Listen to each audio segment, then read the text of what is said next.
فقد قال الله تعالى في كتابه المجيد بسم الله الرحمن الرحيم لقد أرسلنا رسلنا بالبينات وأنزلنا معهم الكتاب والميزان ليقوم الناس بالقسط۔ مونت الظالمین کے عنوان سے گفتگو ہو رہی تھی۔ اس ضمن میں معاشرے کو قانون کی ضرورت کیوں ہے اور کون سا قانون بہتر نتائج دے سکتا ہے اور انسانی معاشرے کے لیے بہتر ہے، یہ گفتگو ہو گئی۔ چونکہ جتنے بھی آسمانی دین ہیں جنہیں ادیان الہی کہا جاتا ہے، ان سب میں قانون کا حق صرف خالق کائنات کو ہے۔ انسانی معاشرے کے لیے، انسان کے لیے صرف وہی قانون بناتا ہے۔ انبیاء صلوات اللہ علیہ مجمعین کا کام اس کے قانون کو پہنچانا ہے، تبلیغ کرنی ہے، لوگوں کو بتانا ہے۔ اور انبیاء صلوات اللہ علیہ مجمعین اور ائمہ جو حق تعالیٰ کی طرف سے منسوب ہوتے ہیں، وہ اسی قانون الہی کی وضاحت فرماتے ہیں، قانون سازی نہیں کرتے۔ ہاں، البتہ کچھ موارد میں حق تعالیٰ نے انبیاء صلوات اللہ علیہ مجمعین کو، ائمہ اہل بیت علیہم السلام کو قانون بنانے کی اجازت دی ہے، اور جب وہ بناتے ہیں تو حق تعالیٰ پھر ان کی تائید فرما دیتا ہے۔ اس وجہ سے اس زمین پر رہنے والے ہر انسان کا سب سے بنیادی فریضہ یہ ہے کہ جب بھی کوئی معاملہ اس کے سامنے پیش ہوتا ہے، اس کے متعلق حکم خدا کو جاننے کی کوشش کرے، کیونکہ یہ کائنات اس کی ملکیت ہے اور مالک کی اجازت کے بغیر اس میں کسی قسم کا تصرف کرنا، کچھ کام کرنا، یہ سب ناجائز شمار ہوتے ہیں۔ اگر آپ کے گھر میں کوئی مہمان موجود ہو، وہ گھر کی کوئی چیز بھی آپ کی اجازت کے بغیر استعمال نہیں کر سکتا۔ نہ کوئی قانون، نہ کوئی اخلاق اس کو آپ کی اجازت کے بغیر گھر کی اشیاء کو استعمال کرنے کی اجازت نہیں دیتا۔ اور پھر جتنے بھی انسانی معاشروں میں قانون لاگو کیے گئے ہیں، ان سب قوانین میں اتنی زیادہ خامیاں ہیں اور اتنی زیادہ کمزوریاں ہیں کہ آپ نے دیکھا ہوگا کہ ہر ملک کے قانون اساسی کے ہونے کے باوجود ہر سال جو مجلس ہوتی ہے قانون سازی کی، جسے اسمبلی کہا جاتا ہے، وہ قوانین میں ترمیم کرتی ہے، نئے قانون لاتی ہے، اور پھر بھی معاشرتی ضروریات پوری نہیں ہوتی۔ اس وجہ سے خالق کائنات پہ ایمان رکھنے والے شخص کا بنیادی فرض یہ ہے کہ ہر کام سے پہلے حق تعالیٰ کے قانون کی طرف رجوع کرے، اور چونکہ اس کا قانون، بنایا ہوا قانون، کامل ترین قانون ہے، ہر قسم کے نقص و عیب سے پاک ہے، اس وجہ سے صرف انسان کی فلاح و بہبود اسی قانون کی پابندی میں پائی جاتی ہے۔ یہی وجہ ہے کہ قرآن کریم نے متعدد مقامات پر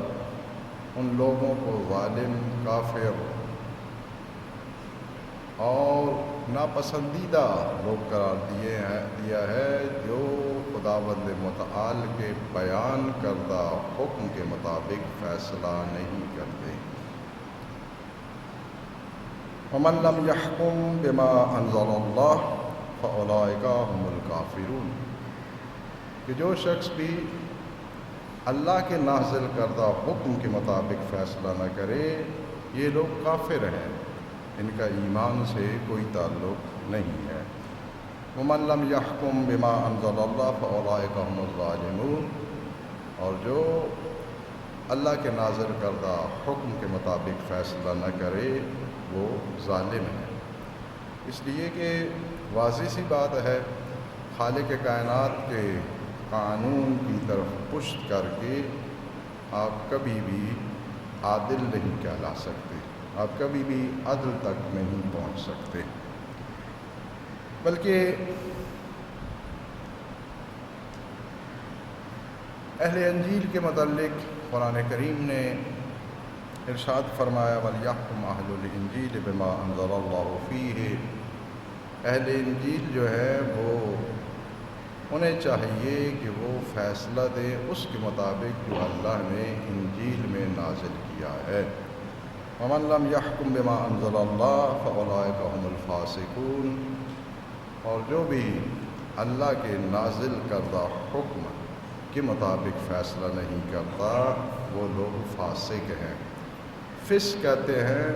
لغت میں خروج کو کہا جاتا ہے، کسی چیز سے خارج ہونا، یعنی گویا کہ جو شخص اللہ کے نازل کردہ حکم کے مطابق فیصلہ نہیں دیتا وہ اللہ کے دین سے خارج ہو جاتا ہے۔ لہٰذا یہ بہت اہمیت والی بات ہے، ہمیں بس بچپن سے زندگی کے آخری ایام تک ایک دو چیزیں جو ہیں ان کی اہمیت بتائی جاتی ہے، نماز پڑھنی ہے، یہ کرنا ہے، وہ کرنا ہے، جو کہ اسلام کا شاید جو ہم جانتے ہیں یا جس کی اطلاع رکھتے ہیں اس سے اشیر بھی نہیں ہے یہ احکام۔ سب سے بنیادی حکم یہ ہے کہ ایک خدا پرست شخص کو ہر چیز سے پہلے اس چیز کی طرف متوجہ ہونا چاہیے کہ جس واقعے میں میرا ابتلا ہے، جو میں کام کرنا چاہتا ہوں یا جو میرا کسی دوسری طرف سے جھگڑا ہے، اس میں خداوند متعال کا حکم کیا ہے۔ بہت سے لوگوں کو میں نے دیکھا ہے، یہ شیعہ حضرات ماشاءاللہ بڑے میرے سے بہت آگے والے شیعہ، میں تو ایک حقیر سے شیعہ ہوں، جو درجوں کے اعتبار سے دیکھا جائے تو بہت، اب مجھے انگلش بھی الفاظ صحیح استعمال کرنے ہی نہیں آتے، بہت بڑے درجے کی شیعہ وراثت کو جو ہے وہ شرعی قوانین کے مطابق حل نہیں کرتے، نہ اس کا مسئلہ پوچھتے ہیں، عدالتوں میں چکر لگاتے رہتے ہیں۔ ماشاءاللہ جب سال ہزار بعد فیصلہ ہوتا ہے عدالت کہتی ہے کہ جائیں اپنے کسی ادارے سے لکھوا کے لے آئے کہ یہ وراثت کس طرح تقسیم ہونی ہے، جس طرح وہ ادارہ لکھ دیتا ہے وراثت اس کی عدالت جو ہے اس وراثت کی تقسیم کا فیصلہ دے دیتی ہے۔ تعجب ہے مجھے کہ بھائی اتنے پیسے خرچ کرنے کے بعد بھی یہی کام کرنا تھا تو ڈائریکٹ دونوں فریق چلے جاتے کسی قابل اعتماد مولوی کے پاس، کسی ادارے میں، وہاں بیٹھ کے پہلے دن ہی مسئلہ حل کر لیتے، نہ اتنے پیسے خرچ کرنے پڑتے، نہ اتنی جو ہے وہ بغض و عناد اور نہ اتنی لڑائیاں، نہ اتنی ضلالت، کچھ بھی نہیں، صرف جانا ہے، مسئلہ کہنا ہے اور مسئلے کا آپ کو حل مل جانا ہے۔ یعنی بالکل وہی مزاج جو مسلمانوں نے اہل بیت علیہ السلام کی نسبت اپنایا، ادھر جاتے ادھر جاتے ادھر جاتے، جب مسئلہ حل نہ ہوتا تو پھر اس دروازے پہ آتے جس دروازے پہ سرکار دو عالم نے جانے کا حکم دیا تھا، جس دروازے سے مسائل دریافت کرنے کا خداوند متعال نے حکم دیا تھا، ٹھوکریں کھا کے آنا۔ تو اسلام ماننے کا کیا معنی ہے جب ہم نے اللہ کا حکم ماننا ہی نہیں ہے؟ بڑی تعجب کی بات آپ کی خدمت میں عرض کر رہا ہوں. ایک صاحب مجھے بیان فرما رہے تھے، بہت پرانی بات ہے، کہ دیکھیں مولانا وہ جس مکان میں ہم رہتے ہیں وہ مالک کہہ رہا ہے خالی کر دیں، وہ ہماری قرارداد ختم ہو گئی ہے، ہم نے سٹے لے لیا ہے اور وہاں رہ رہے ہیں، آپ کرایہ وغیرہ میں گر. میں نے کہا جی دیکھیں مالک کا ملک ہے، جب وہ راضی نہ ہو تو آپ وہاں نہیں رہ سکتے. شرعاً آپ کا وہاں رہنا درست نہیں ہے، وہاں نماز نہیں پڑھ سکتے مالک کی جب اجازت نہیں ہے. انہوں نے بڑا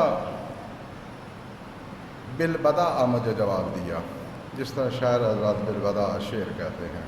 انہوں نے کہا جی دیکھیں یہ مذہب کا حکم ہے، ہم پاکستان میں رہتے ہیں، پاکستان کا حکم یہ ہے کہ ہم رہ سکتے ہیں. اچھا، حکم پاکستان کا ماننا ہے اور وہاں عمل کرنا ہے شریعت کے احکام پہ. شریعت کہتی ہے کہ جب مالک راضی نہ ہو تو وہاں رہنا غصب ہے، غاصبانہ تصرف ہے، اور غصبی جگہ پہ کوئی شخص جتنی بھی اچھی عبادت کر لے وہاں اس کی عبادت باطل ہو جاتی ہے. یہ عجیب سی دو رنگی ہمارے مزاجوں پہ چھائی ہوئی ہے، اور قرآن کریم نے ایک آیہ مجیدہ میں تو یہ سارے مسئلے جو ہے ان کا 2 لفظوں میں حل پیش کر دیا ہے. افحکم الجاہلیۃ یبغون ومن احسن من اللہ حکما لقوم یوقنون. یعنی 2 ہی قسم کے حکم ہیں. ایک وہ حکم ہے جو حق تعالیٰ نے صاحبان ایمان کے لیے بیان کیا ہے، مقرر کیا ہے. اگر کوئی اس کو مانتا ہے تو اس کا مطلب ہے کہ وہ حکم الہی کو مان رہا ہے، اور اگر اسے چھوڑ دیتا ہے کسی بھی اور حکم کی طرف رجوع کرتا ہے تو وہ جاہلیت کا حکم ہے. جس طرح کہ میں نے پہلے متعدد بات عرض کیا ہے کہ قرآن اہل بیت علیہم السلام اور حق تعالیٰ کے نزدیک صرف 2 ہی معبود ہیں. یہ بت پرستی، یہ مقام پرستی، خواہش پرستی، یہ ہم نے متعدد بنائے ہوئے ہیں. اس کے سسٹم میں صرف 2 معبود ہیں، یا معبود برحق. اگر کوئی شخص حق تعالیٰ کی عبادت کر رہا ہے تو معبود برحق کی پرستش کر رہا ہے، اور اگر اس کی نہیں کر رہا، اس کے علاوہ کسی کی بھی پرستش کر رہا ہے تو وہ خواہش پرستی کر رہا ہے. 2 ہی معبود ہیں، خواہش اور معبود برحق. بت پرستی خواہش پرستی کا مصداق ہے. یعنی معبود 2 ہی ہیں، اپنی خواہش کی پرستش کر رہا ہے. بت کی پرستش کرے، یا کسی چاند سورج کی پرستش شروع کر دے، یا کسی حیوان کی پرستش شروع کر دے، یا کسی اور منصب کی پرستش شروع کر دے، پرستش وہ اپنی خواہش کی کر رہا ہے. اسی طرح اس آیہ مجیدہ میں واضح فرما دیا کہ کیا یہ جاہلیت کا حکم چاہتے ہیں، اور جاہلیت کے حکم میں دوسرا حکم ہے اللہ کا بیان کردہ حکم. لہذا میرا جھگڑا معاشرے کے کسی فرد سے ہو، میں قانون جانتا ہوں یا نہیں جانتا، میرے مقابلے میں معاشرہ ہے یا ایک فرد ہے، گھر کے افراد ہوں یا معاشرے کے افراد ہوں، اپنا ہو یا کوئی پرایا ہو، دشمن ہو یا دوست ہو، میرا فریضہ یہ ہے جب بھی میرا کسی کے ساتھ کوئی مسئلہ بنتا ہے تو میرا فریضہ یہ ہے، میں دوسرے کی بات نہیں کر رہا کیونکہ ہم نے دوسروں کی ٹھیکیداری اٹھائی ہوئی ہے. میرا فریضہ یہ ہے کہ سب سے پہلے میں یہ جانوں کہ اس مسئلہ میں اللہ کا مقرر کردہ حکم کیا ہے، اور جو وہ حکم ہے اسے صرف تسلیم نہیں کرنا ہے، اسے ماننا بھی ہے اور اس کے مطابق عمل بھی کرنا ہے. یہ صرف لا الہ الا اللہ کے ساتھ مسلمانی کا پرچم بلند کرنا بہت اچھی بات ہے، لا الہ الا اللہ کہنے سے انسان مسلمان ہو جاتا ہے، اس میں کوئی شک نہیں ہے، لیکن مسلمان ہونے کے بعد پہلا فریضہ یہ ہے کہ اسلام کو اپنی زندگی پر نافذ کیا جائے۔ اسی وجہ سے جہاں بھی اطاعت کی بات آئے گی، بات ماننے کی آئے گی، تو وہاں بھی یہی دو معبود رہیں گے، معبود برحق رہے گا اور خواہش پرستی رہے گی، ہوا پرستی۔ یہ بڑا مختصر سا ایک واقعہ ہے جو آپ کی خدمت میں پیش کر رہا ہوں، اسے ذرا مہربانی فرما کے یا مجھے دشمن سمجھ کے سننا یا انتہائی ہمدرد دوست سمجھ کے سننا، کیونکہ دو ہی انسان ہوتے ہیں جن کی بندہ بات جو ہے وہ غور سے سنتا ہے کہ کوئی اس کا لفظ مجھ سے مس نہ ہو جائے، یا دشمن کی بات کو یا ہمدرد دوست کی بات کو۔ آپ جو چاہیں تصور کر لیں، لیکن میری بات کو غور سے سننا ہے۔ یہ علی بن حاتم ہیں جو روایت کرتے ہیں کہ میں سرکار دو عالم صلوات اللہ علیہ کی بارگاہ اقدس میں حاضر ہوا، وفی انہوں کی صلیب من ذہب، اور میری گردن میں سونے کی صلیب تھی۔ وہ صلیب کی جو علامت ہوتی ہے نا، عیسائی تھا تو اپنے مذہب کے مطابق تبرک اور تیمن کے طور پہ اس نے سونے کی صلیب گلے میں ڈالی ہوئی تھی۔ فقال لہ، تو سرکار نے جو ہی صلیب کی طرف دیکھا فرمایا یا علی اطرح ھذا الوطن من عنقک، یہ بت جو ہے نا اسے اپنی گردن سے دور پھینک دو۔ آپ نے دیکھا ہے صلیب جو ہے وہ ایک نشان ہوتا ہے، ایسے کسی انسان کی شکل، حیوان کی شکل، کسی درخت کی شکل نہیں ہوتی۔ سرکار دو عالم نے اس صلیب کو فرمایا کہ یا علی اطرح ھذا الوطن من عنقک، اس بت کو، وثن کہتے ہیں بت کو، اس بت کو اپنی گردن سے دور پھینک دو۔ حالانکہ وہ بت نہیں تھا، یعنی وہ صلیب کا بھی وہی احترام کر رہا تھا، صلیب کو بھی وہ وہی مقام دے رہا تھا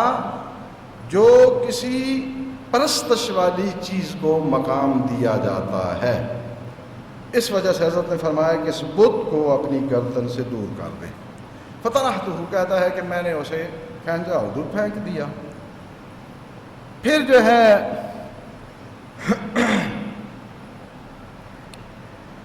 میں نے دیکھا کہ حضرت جو ہیں وہ سورہ براءت کی آیہ مجیدہ کی تلاوت کر رہے ہیں، اتخذوا احبارہم ورہبانہم اربابا، کہ اہل کتاب نے اپنے اہل علم کو اور اپنے راہب لوگوں کو اپنا رب بنا لیا تھا۔ توجہ فرمانا،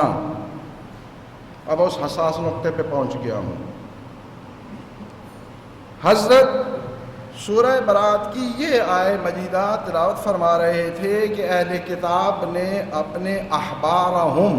یعنی اہل علم، ہمارے ہاں عالم کہتے ہیں، اہل کتاب حبر کہتے ہیں، احبارہم یعنی اپنے علماء کو، ورہبانہم اربابا، اور راہب لوگوں کو انہوں نے رب بنا لیا۔ کہتا ہے کہ حتی فرغ منہا، جب حضرت اس آیت سے فارغ ہوئے، فقلت لہ، میں نے حضرت کی خدمت میں عرض کی، انا لسنا نعبدہم، ہم اپنے احبار اور رہبانوں کی عبادت نہیں کرتے، کہ قرآن کہہ رہا ہے کہ ہم نے ان کو رب بنا لیا ہے۔ یعنی جب کوئی کسی کو رب مانتا ہے تو اس کا معنی یہ ہے کہ اسے مستحق عبادت سمجھتا ہے۔ اس بات سے یہ ثابت ہو گیا نا کہ وہ کہتا ہے کہ مولا ہم نے تو ان لسنا نعبدہم، ہم تو ان کی عبادت نہیں کرتے۔ فقال، حضرت نے فرمایا ٹھیک ہے آپ عبادت نہیں کرتے، لیکن یہ مجھے بتاؤ، الیسا یحرمون ما احل اللہ فتحرمونہ ویحلون ما حرم اللہ فتستحلونہ، کیا ایسا نہیں ہے کہ جو چیزیں اللہ نے حلال قرار دی ہیں آپ کے یہ علماء، احبار اور راہب اس کو حرام قرار دیتے ہیں اور آپ بھی اسے حرام مان لیتے ہیں، اور جو چیزیں اللہ نے حرام قرار دی ہیں آپ کے یہ علماء اسے حلال قرار دیتے ہیں، تستحلونہ، آپ اسے حلال مان لیتے ہیں۔ ایسا کرتے ہو یا نہیں کرتے؟ یہ جانتے ہوئے کہ حق تعالیٰ نے اس چیز کو حرام قرار دیا ہے، آپ کے علماء اسے حلال قرار دیتے ہیں، آپ اسے حلال مان لیتے ہیں۔ یہ جانتے ہوئے کہ اللہ نے اسے حلال قرار دیا ہے، علماء آپ کو اسے حرام بناتے ہیں، آپ اسے حرام مان لیتے ہیں۔ اس نے کہا کالا بلا، یہ بلا جو ہے نا، چونکہ حضرت نے نفی سے سوال کیا تھا، الیسا،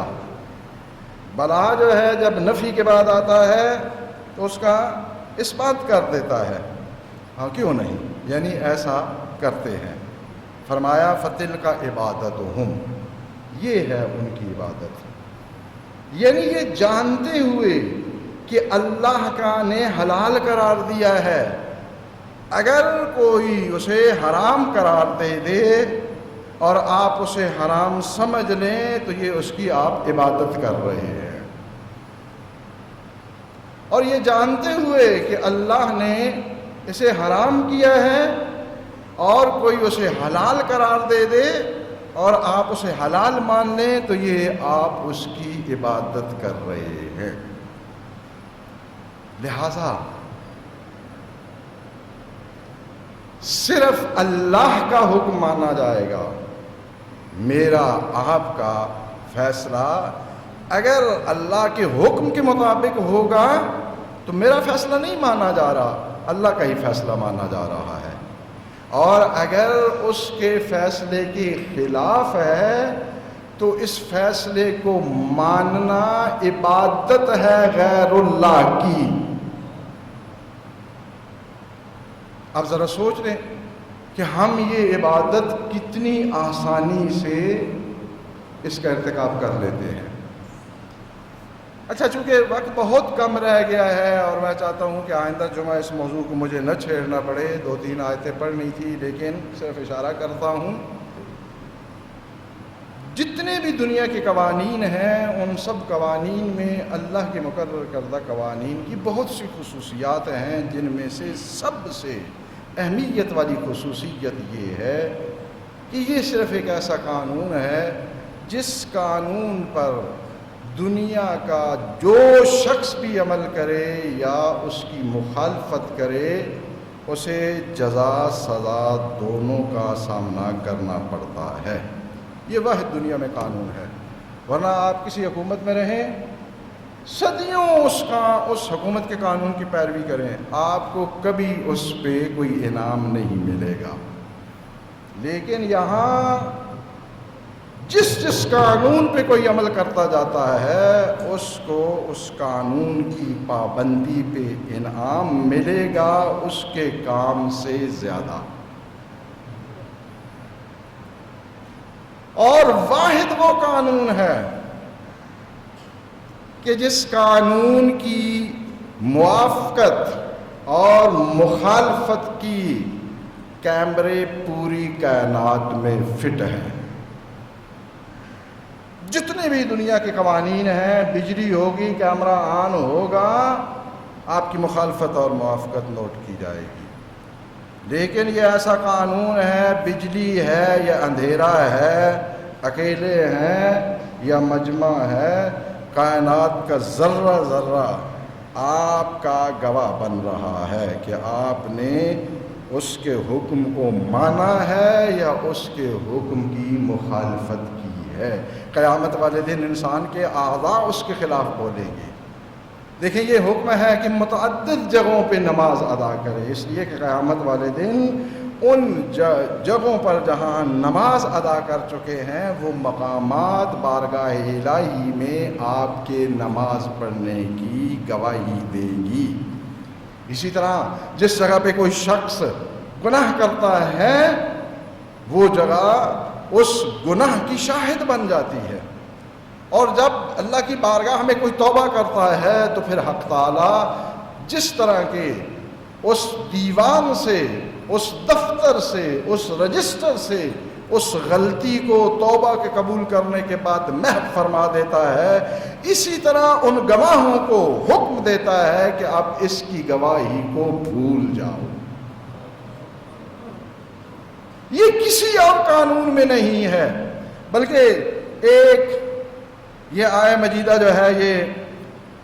وَلِلَّهِ مَا فِي السَّمَاوَاتِ وَمَا فِي الْأَرْضِ وَإِن تُبْدُوا مَا فِي أَنفُسِكُمْ أَوْ تُخْفُوهُ يُحَاسِبْكُم بِهِ اللَّهُ۔ اللہ کے لیے ہے جو کچھ زمین و آسمان میں ہے، جو کچھ تمہارے دلوں میں ہے، جو کچھ تمہارے نفسوں میں ہے، اسے تم آشکار کر دو یا پوشیدہ رکھو، جو کچھ ہے اس پہ اللہ تم سے حساب لے گا۔ کسی قانون میں یہ نہیں ہے، لیکن اس قانون میں یہ اہمیت ہے کہ اگر کوئی شخص منصوبے ایسے بنا رہا ہے اگرچہ عملاً اس کے لیے ممکن نہیں ہوا، تو پھر بھی ان منصوبوں کا بھی جواب جا کے دینا ہے جو معاشرے کے لیے خرابی پیدا کر سکتے ہیں۔